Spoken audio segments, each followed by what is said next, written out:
തൃശൂർ പീച്ചി ഡാമിൽ കാണാതായ യുവാവിന്റെ മൃതദേഹം കണ്ടെത്തി. താനൂർ സ്വദേശി മുഹമ്മദ് യഹിയയാണ് മരിച്ചത്. കൂട്ടുകാർക്കൊപ്പം റിസർവോയറിൽ കുളിക്കുന്നതിനിടെ ഇന്നലെ വൈകിട്ടാണ് യുവാവിനെ കാണാതായത്. സ്കൂബ ടീമിന്റെ നേതൃത്വത്തിൽ നടത്തിയ തിരച്ചിലിലാണ് മൃതദേഹം കണ്ടെത്തിയത്.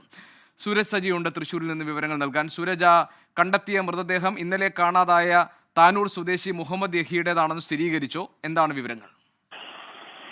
ഗോപികൃഷ്ണൻ, ഇന്നലെ വൈകുന്നേരത്തോടു കൂടിയാണ് ഈ താനൂർ സ്വദേശിയായ മുഹമ്മദ് യഹിയയും അതുപോലെ സുഹൃത്തുക്കളും ഈ പീച്ചി റിസർവോയറിൽ നീന്താനെത്തുന്നത്. ആ സമയത്താണ് മുഹമ്മദ് യഹിയ വെള്ളത്തിൽ മുങ്ങിപ്പോകുന്നത്. പിന്നീട് രാത്രിയെല്ലാം നടത്തിയ തിരച്ചിലിൽ കണ്ടെത്താനായിരുന്നില്ല. പിന്നീട് ഇന്ന് ചാലക്കുടിയിൽ നിന്നും അതുപോലെ തന്നെ തൃശ്ശൂരിൽ നിന്നും എല്ലാം സ്കൂബ സംഘത്തെ എത്തിച്ച് നടത്തിയ തിരച്ചിലിനൊടുവിലാണ് ഈ 2 റൗണ്ട് തിരച്ചിലിനൊടുവിലാണ് ഇപ്പോൾ ഈ മൃതദേഹം കണ്ടെടുത്തിരിക്കുന്നത്.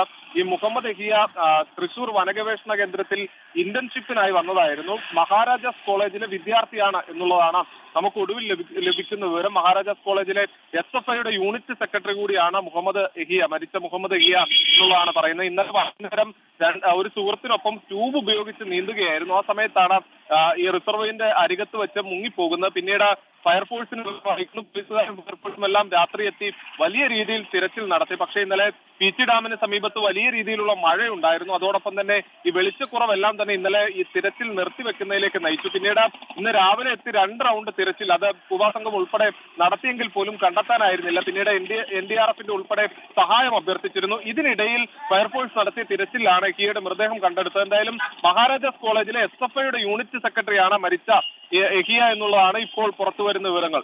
ഗോപികൃഷ്ണൻ. ശരി സൂരജ്.